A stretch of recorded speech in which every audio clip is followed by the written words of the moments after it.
নমস্কার, আপনারা শুনছেন গল্প একান্তে।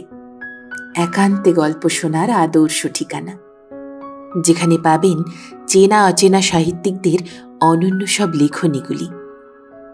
আজ শুনবেন আমাদের সবার প্রিয় সাহিত্যিক বিভূতিভূষণ বন্দ্যোপাধ্যায়ের কলমে গল্প বেশাতি। গল্প পাঠে আমি রিয়া। গল্পটি শুনতে শুনতে গল্প একান্তে চ্যানেলটি সাবস্ক্রাইব করে বেল আইকন প্রেস করে অল নোটিফিকেশন অন করে রাখুন, যাতে নতুন গল্প এলেই ঝট করে আপনার কাছে পৌঁছে যায়। চলুন শোনা যাক আজকের গল্প।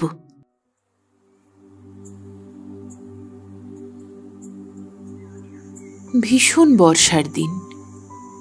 নিরুপমার জ্বর আজ কদিন ছাড়ে না। শিউলি পাতার রস খাওয়ালাম, দোকান থেকে পাঁচন এনে খাওয়ালাম, অসুখ কিছুতেই সারে না। স্কুলের ছুটি হওয়ার সময় রোজ ভাবি আজ বাড়ি গিয়ে দেখব নিরুপমার জ্বর ছেড়ে গিয়েছে। রাস্তা থেকে চেয়ে দেখি জানালা দিয়ে কি দেখা যাচ্ছে, নিরুপমা বিছানায় উঠে বসেছে না শুয়ে আছে। রোজই নিরাশ হই। নিরুপমা শুয়ে আছে, ছটফট করছে, এপাশ ওপাশ করছে।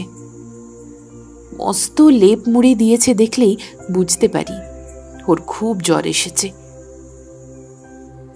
সামান্য মাইনের মাস্টারি করি, 11টি টাকা মাইনে। স্বামী স্ত্রী দুজনে থাকি বাড়িতে, কায়ে ক্লেশে চলে। পৈতৃক আমলের ধানের জমিতে যদি দুটো ধান না হতো তাহলে হয়তো সংসার একেবারেই চলত না। নিরুপমা গোছালো গৃহিণী, যা আনি বেশ চালিয়ে দেয়। মাছ মাংস যুদ্ধের বাজারে আমাদের ঘরে আসা মুশকিল। হাট থেকে চাঁদা মাছ, চুনোপুটি কিনে আনি। আমাদের স্কুলের বুড়ো পণ্ডিত কেশব ভট্টাচার্যি মাছ ভিক্ষে করে মেছো হাটায়।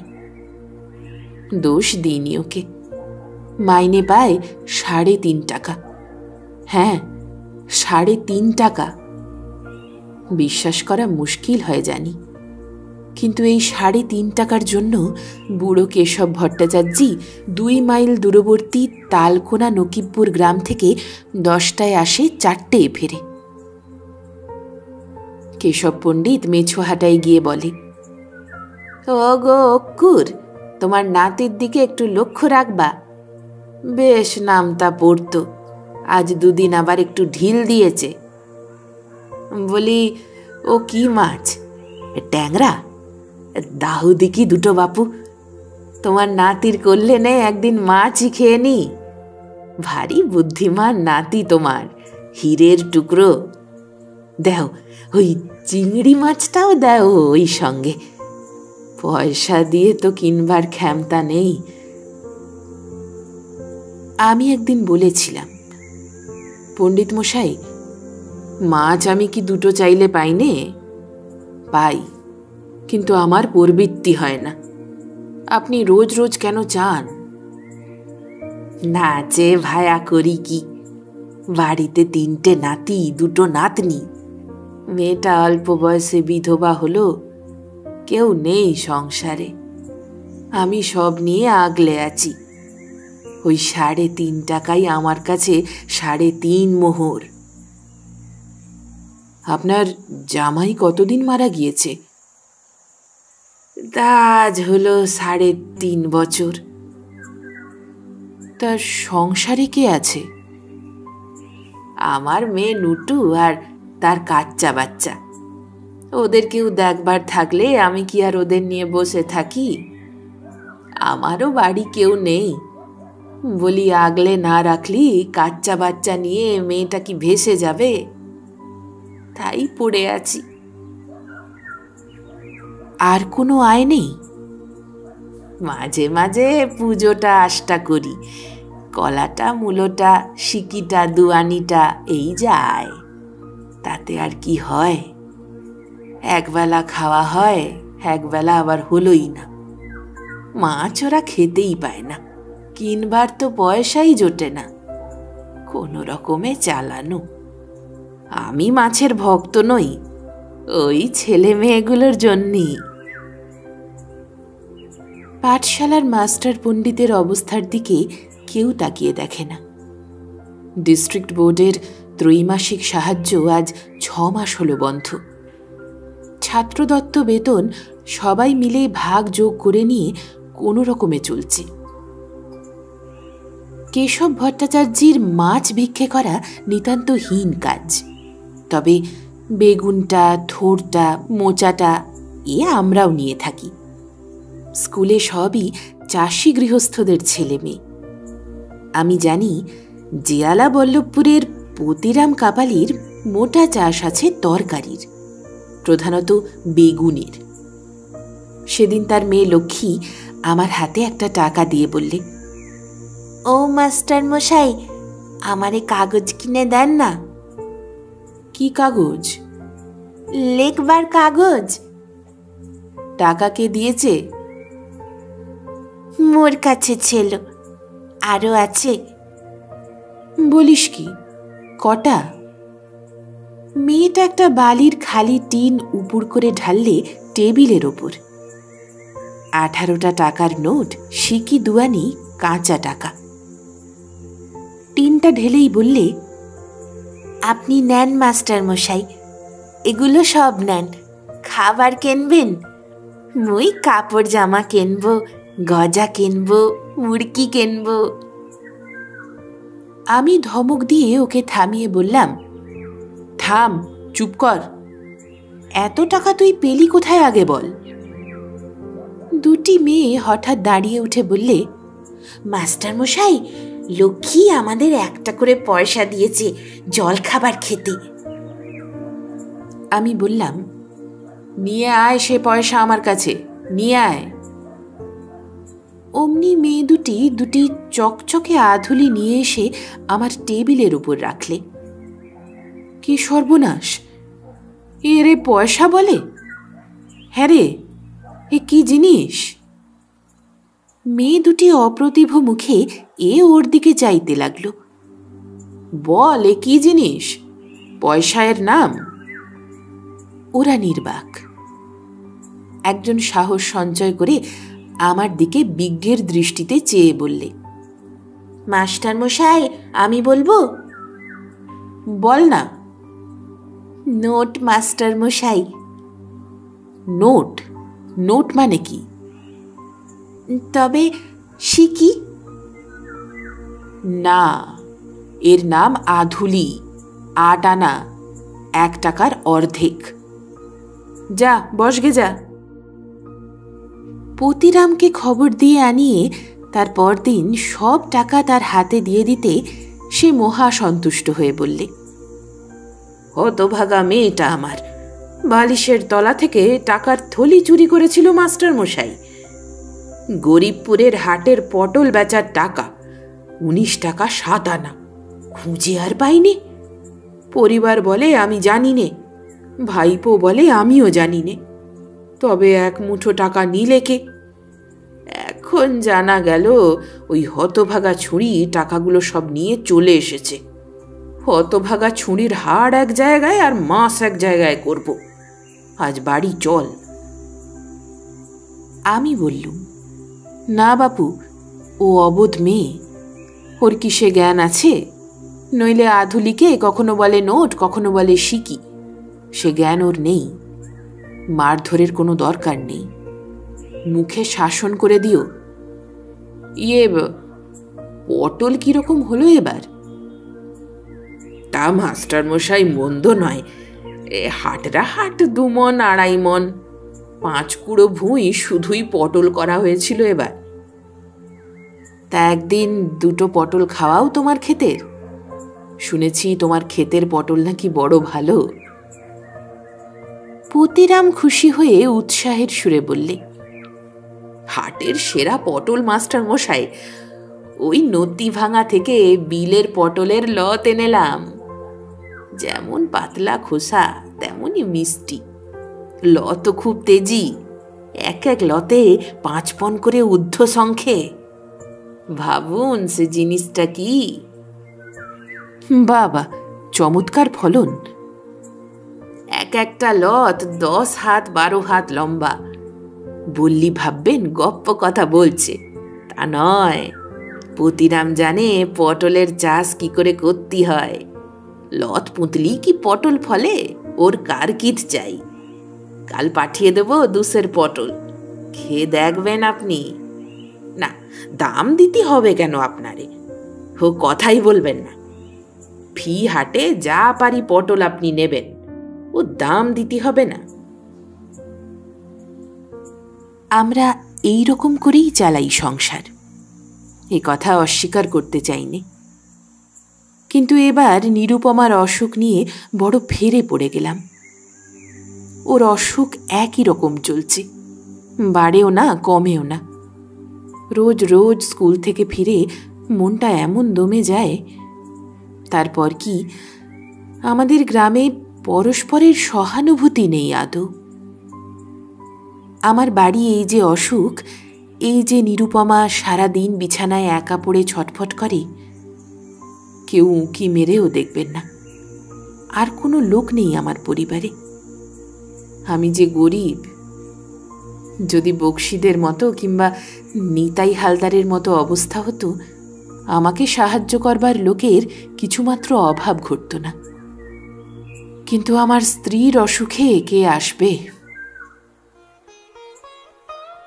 স্কুলে যে ঘন্টা থাকি, ওর জন্য মনটা এমন উতলা হয়, এমন একটা গভীর অনুকম্পা হয়, দুঃখ হয় ওর কষ্ট দেখে। নীরু খেতে ভালোবাসে, কিন্তু খেতে পায় না। পরতে ভালোবাসে, কিন্তু একখানা পারিজাত শাড়ি ছাড়া, তাও 6 বছরের পুরনো, আর কোনো ভালো কাপড় নেই ওর।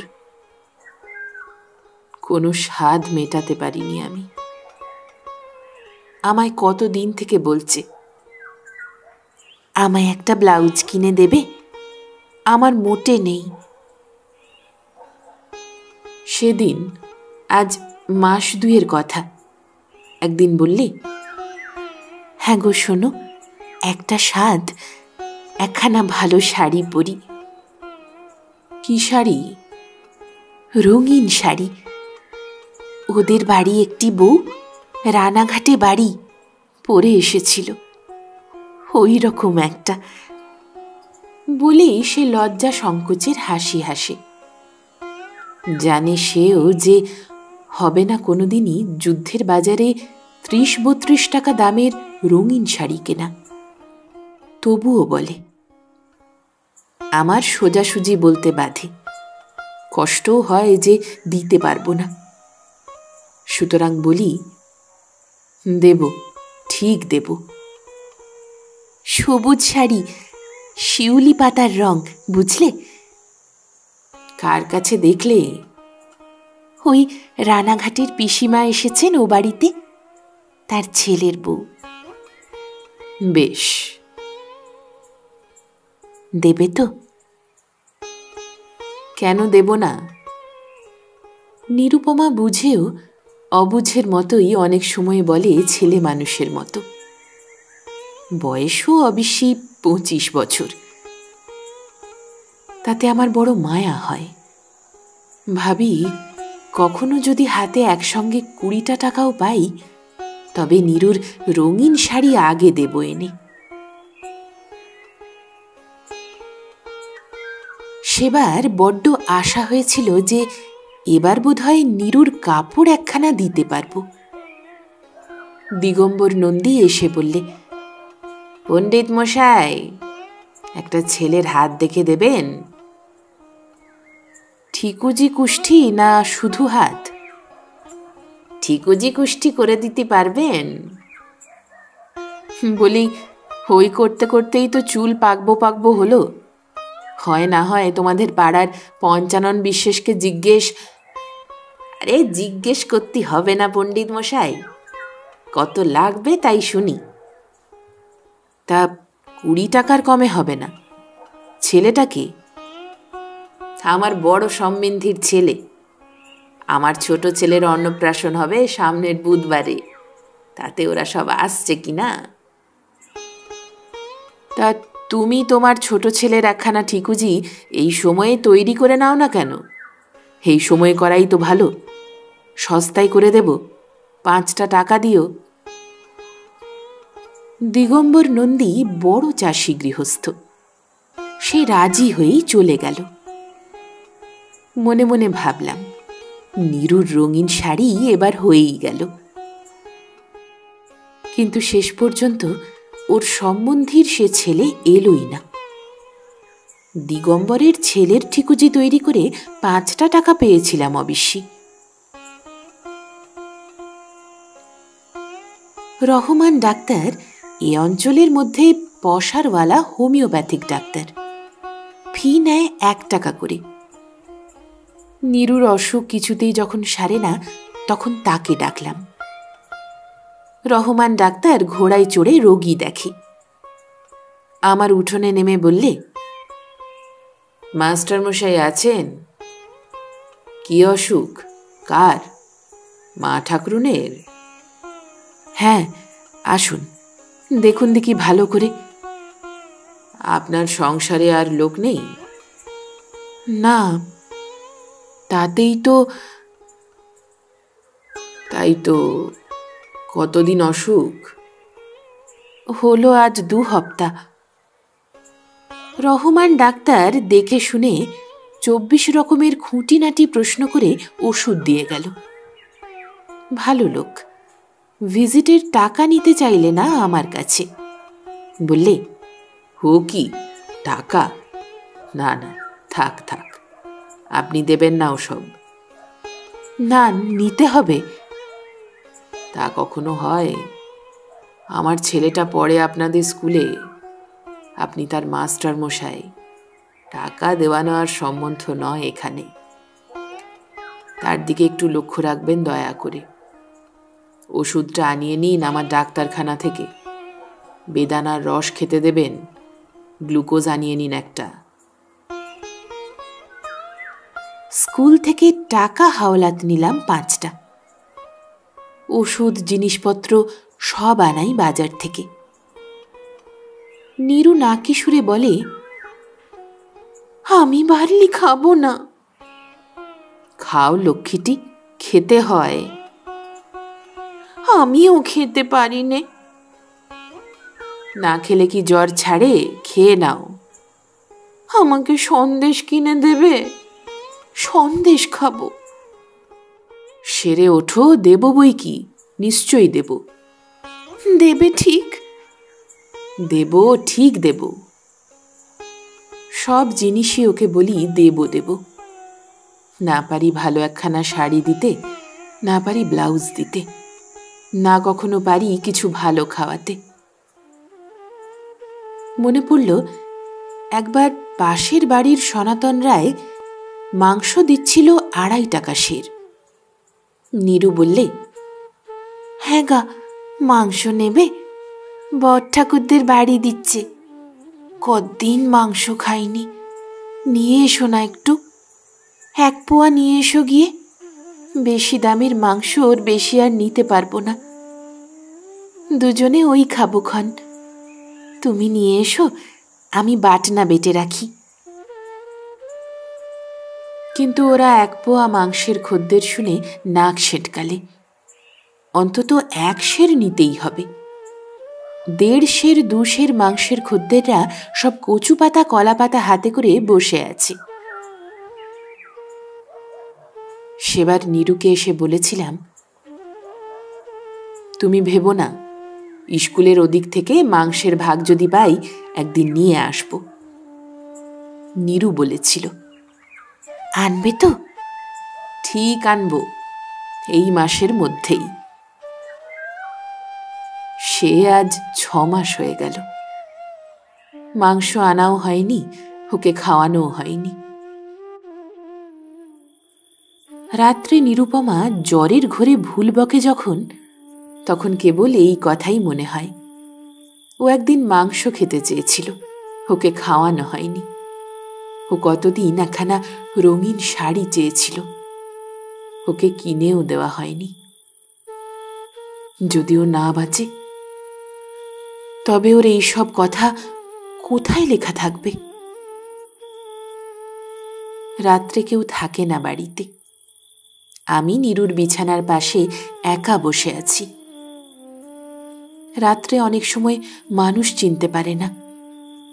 ভয়ে ভয়ে আমার দিকে চেয়ে চোখ বড় বড় করে বলে, কে বসে? কে কে গো ওখানে?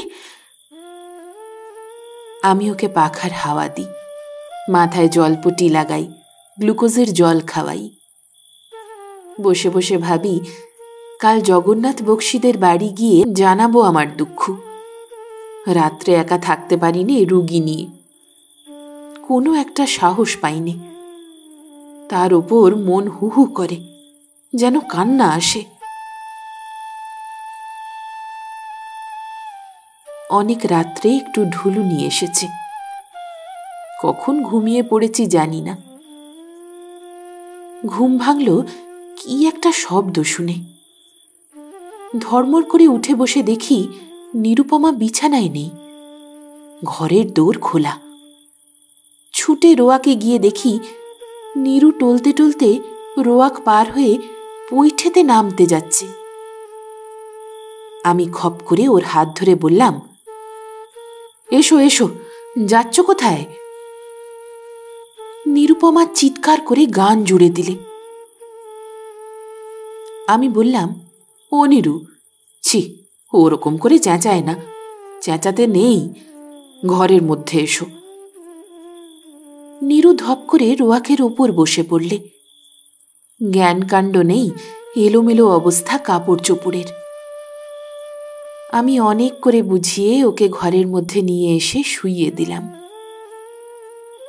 এমন দুঃখ হলো মনে, গরিব বলে কি কেউ এত বড় বিপদেও অমনি দেখে না? কাল বক্সিদের বাড়ি গিয়ে সব খুলে বলবো, দেখি যদি ওদের দয়া হয়। রাত্রিটা কোনো রকমে কাটল। খানিক পরে পূর্ব দিকে ভরসা হয়ে এলো। সঙ্গে সঙ্গে বক্সিদের বাড়ি গিয়ে বিপদ জানিয়ে সাহায্য ভিক্ষা করার মতলব আমার কোথায় মিলিয়ে গেল। সংকোচ হয় বলতে, ও আমি পারবো না। মাথার উপর ভগবান আছেন, আমাদের মতো গরিবের তিনিই অবলম্বন।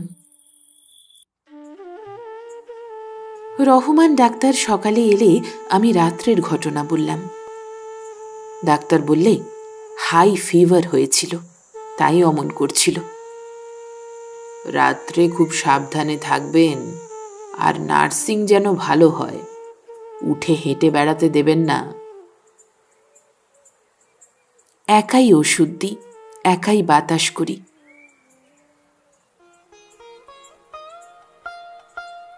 আহা, মিথ্যে কথা বলবো না। পরদিন ঘাটে নাইতে গিয়ে মুখুজ্জি পাড়ার খাটের পাড়ের উঁচু জঙ্গলে ওল তুলছি শাবল দিয়ে। জীবন মুখুজ্জের বড় মেয়ে আশালতা বললে, কে কাকাবাবু?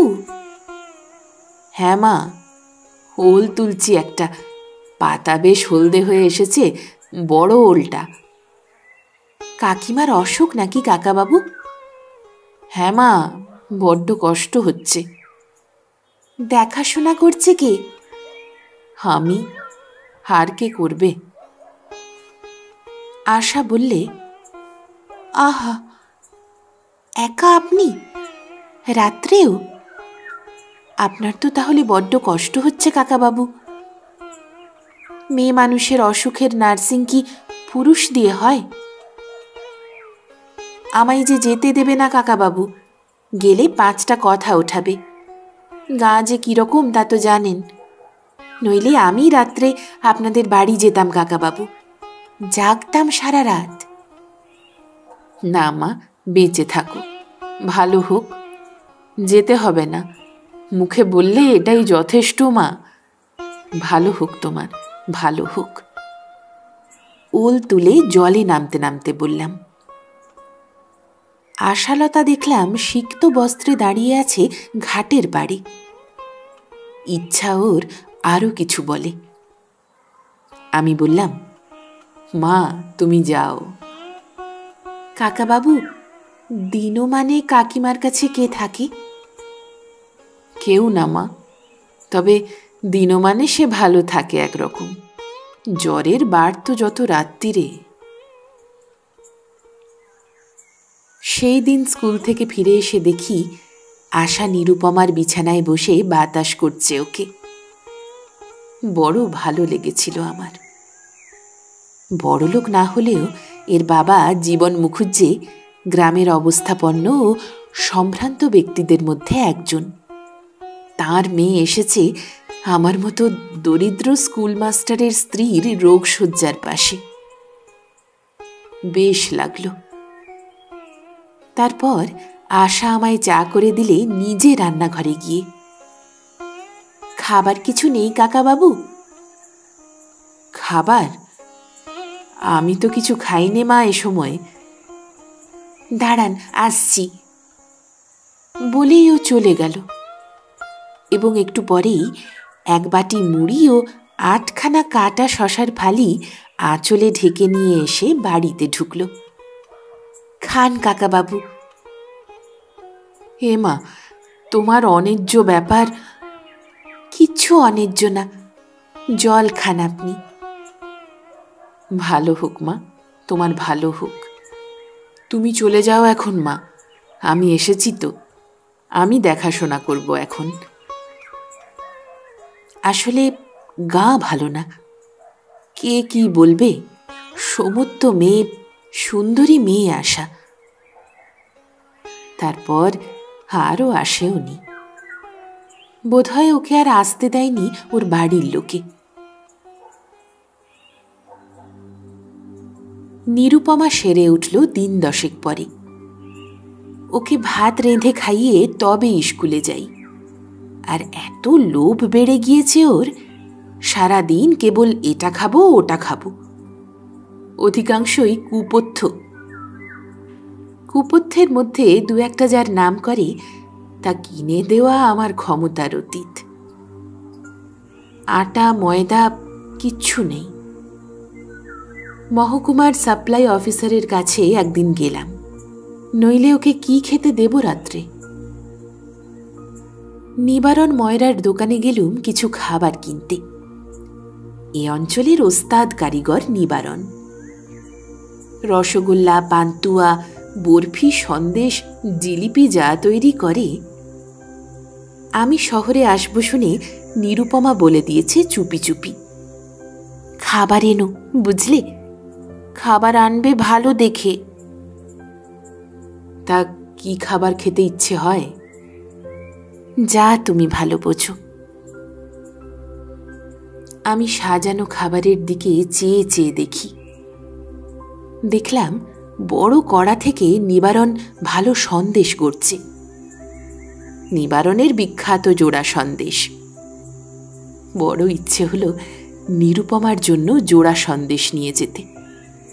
ও কখনো খায়নি সে। কি খুশি হবে জোড়া সন্দেশ কিনে নিয়ে গেলে। পকেট খুঁজে দেখলাম হাতে 4 আনা মাত্র পয়সা অবশিষ্ট আছে খাবার কিনবার। তাতে মোটে হবে 1খানা জোড়া সন্দেশ, আর বাকি থাকবে 1 আনা। 2-3 বার খেয়েছিলাম। কি সুন্দর জোড়া সন্দেশগুলো। নিরুপমার হাতে যদি দিতে পারতাম। কিন্তু 1খানা সন্দেশ নিয়ে যাওয়ার চাইতে 1 পোয়া কুঁচো গজা নিয়ে যাওয়া ভালো, অনেকগুলো পাওয়া যাবে। সুতরাং মনের স্বাদ মনেই চেপে বললুম, কুঁচো গজা আছে? কত করে সের? দাও 3-6 টাক, বেশ টাটকা। সন্ধ্যার পর বাড়ি ফিরতেই নিরুপমা জিজ্ঞেস করলে, খাবার এনেছ? কি দেখি। আমি হাসি মুখে পুটুলিটি দেখিয়ে এমনভাবে কথা বলি যেন অনেকখানি গুপ্ত রহস্যের ভাণ্ডার এই পুঁটুলির মধ্যে সঞ্চিত।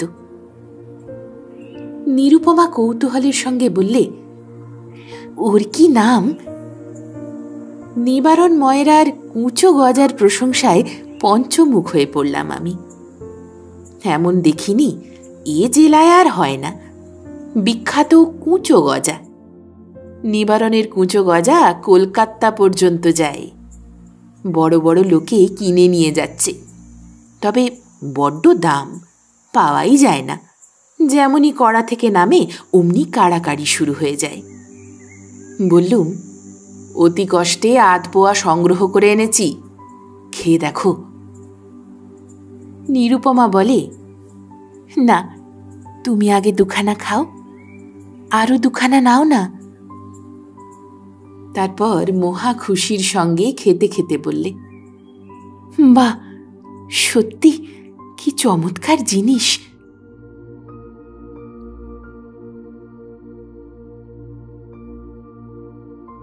আপনারা শুনছিলেন সাহিত্যিক বিভূতিভূষণ বন্দ্যোপাধ্যায়ের কলমে গল্প বেশাতি। গল্পটি কেমন লাগলো কমেন্ট করে আপনার মূল্যবান মতামত অবশ্যই জানাবেন।